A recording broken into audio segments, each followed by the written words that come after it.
Is Zillow helping or actually hurting the housing market right now?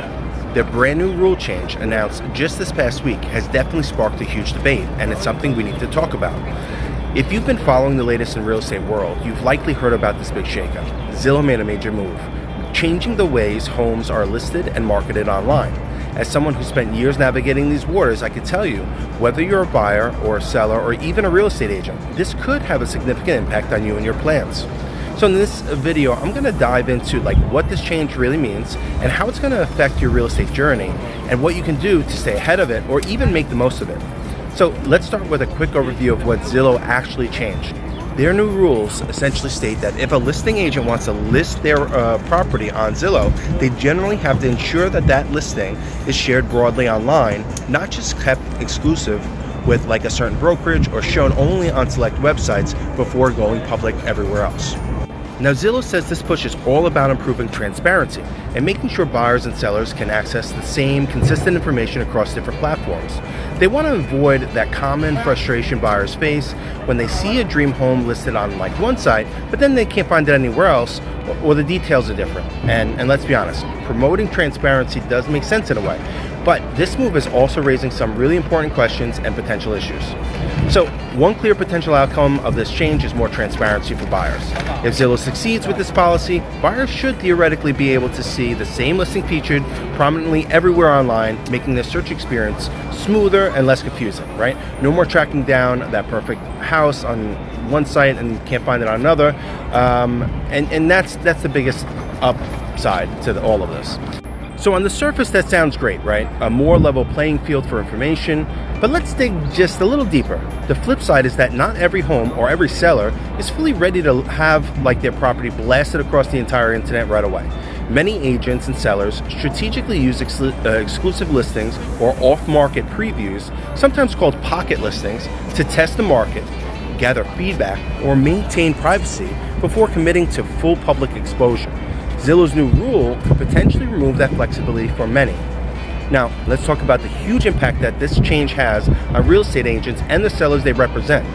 Many agents have strategically used exclusive inventory, the homes that are privately marketed, perhaps only to specific buyers in their network or to other agents within their brokerage or group. This approach can, be especially appealing for sellers who desire a more controlled, private process, maybe wanting to avoid public scrutiny, countless open house visitors, or just, testing the waters quietly early on. So Zillow's move threatens to significantly disrupt, if not eliminate, this common strategy for listings displayed on their platform. So now agents are facing a tough decision: comply and share their listings everywhere online to get Zillow visibility, or potentially keep listings exclusive for a time, but risk not being seen on one of the largest real estate search platforms, which is Zillow. It's a major shift, especially for agents and brokerages who have relied on heavily on these exclusivities, these private listings, as a competitive advantage or preferred marketing strategy for certain clients. So, okay, let's be real here. This is where I think we have to clear up some potential misconceptions floating around. Some people might hear more transparency and believe that Zillow's new rule will automatically make buying or selling a home much easier or better for everyone, but maybe not so fast, right?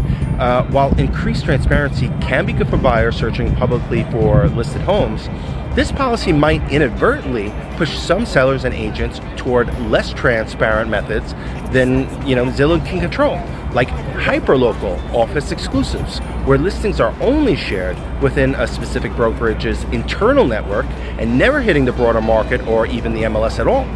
This could actually end up pushing certain listings further into the shadows, meaning that some desirable homes might not get that broad exposure they deserve, and therefore fewer potential buyers will even know they even exist.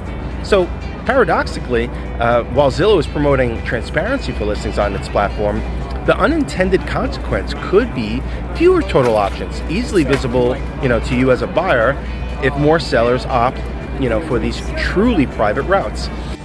As a market expert, I've seen firsthand how crucial broad exposure often really is to maximizing a home's final sale price. Now, if you're selling your home yourself, right, for sale by owner or FSBO, this rule change actually brings up a great opportunity to stop and reassess your own marketing strategy. right? Having helped countless FSBO sellers navigating the selling process, I've always advised, that you ask yourself, what's more important to you right now? Is it getting immediate and maximum exposure on the biggest platforms like Zillow or on the MLS?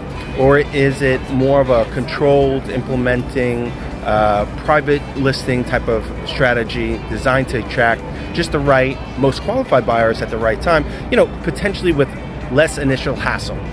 So, look, here's my advice. When listing your property FSBO, the ultimate goal is always to get the best possible price with the least amount of stress and hassle. To do that, you need to strategically balance broad exposure with maintaining control over the process. And here's what I generally recommend for FSBO sellers in light of these kinds of market shifts. First, market your home effectively when you're ready. Whether you start quietly or go public immediately, ensure that when you do go public, your listing is compelling and available on key platforms where serious buyers are looking. More visibility translates to more chances for qualified buyers to discover your property. That's why being a part of Redbow, it is the FSBO MLS route is certainly something I suggest. Now, second, use the right tools. As a mortgage professional and someone experienced in FSBO space, I always emphasize the importance of leveraging the right tools. You don't necessarily need a traditional agent to get great marketing. Again, platforms like redbow.com, for example, can give FSBO sellers access to powerful marketing tools, including that flat fee MLS listing options, which obviously is going to give you the maximum exposure without relying solely on the traditional real estate agent. Now, third, set realistic expectations. It's easy to get caught up in the excitement of listing your home, but pricing it correctly, based on current market conditions and understanding your local market dynamics is absolutely key. Do your homework on recent comparable sales in your area before setting your price to ensure that you're competitive and you're attracting, offers, buyers' attention, right? So what does all this Zillow news really mean for you? Well, whether you're actively buying, planning to sell soon, or simply keeping an eye on the real estate market, these changes in how listings are handled are a big deal and could influence the process. So my best advice is stay informed, understand how these shifts, including listing rules and platform policies, could potentially affect your experience, the visibility of your homes, and the strategic use or the strategies being used by sellers and agents in your area. Buying or selling a home is always a deeply personal choice, and it's crucial to make those decisions based on reliable information and your own specific circumstances and goals. So if you found this video helpful, please hit the like button below and join me for more.